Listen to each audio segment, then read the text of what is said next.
আসসালামু আলাইকুম রহমতুল্লাহ। এই যে দেখেন কবুতরগুলোর অবস্থা খারাপ, গত কয়েকদিন থেকে গোসল হইতেছে না। ব্যাপার হয়েছে যে নিচে যে মুরগিগুলো আছে, তো এইগুলোর জন্য গোসলে পানি দিলে মুরগি পানি নষ্ট করে ফেলে। তো আসলে এই কারণে হচ্ছে গোসল করা সম্ভব হয় না আর কি। তো এখন আমি হচ্ছে উপরে চলে যাব, ছাদের উপরে। এই যে টাঙ্কি যেখানে আছে ওইখানে পানি দিব।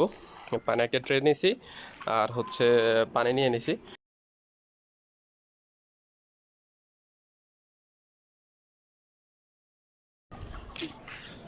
এখানে অনেক রোদ, এখানে ছায়াযুক্ত কোনো স্থান নাই যে ছায়ের মধ্যে দিব।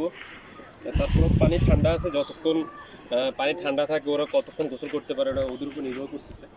তা আমি এখন পানিটা দিয়ে দিই।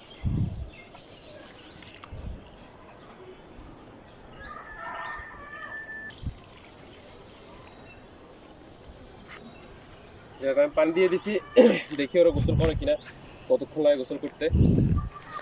এই যে দেখেন এই পাশে কবুতর আছে, কবুতর ছাদের উপর এখানে থাকে বেশি। এই যে ওই পাশে আছে আবার।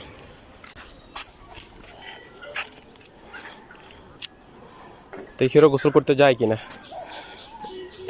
একটা মনে হয়, দুইটা দেখছে মনে হয়। এই যে দেখেন যাচ্ছে।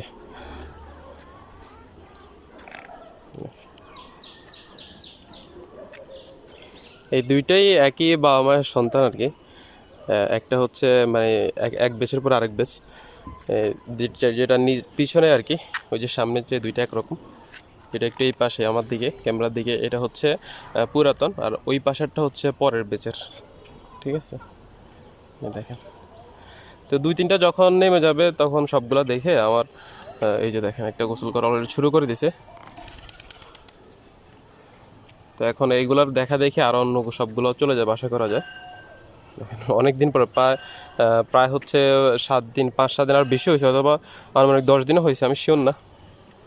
নিচে পানি ছিল, নিচে হচ্ছে ওই যে মুরগির কারণে গোসল করা সম্ভব হয় না। তো এই দেখেন অলরেডি 2টা 4টা 5টা 6টা চলে গেছে গোসল করার জন্য।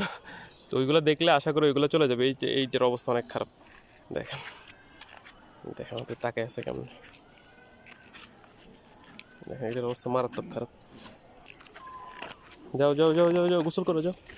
আমার মনে হয় ট্রে আরেকটা দিলে হয়তো ভালো হইতো আর কি, সবগুলো গোসল করতে সুবিধা হইতো। যাই হোক, আজকে দিয়ে দিছি, পরেরবার যখন দিব চেষ্টা করবো ট্রে 2টা দেওয়ার জন্য, তাহলে ওরা আরামসে শান্তিতে গোসল করতে পারবে।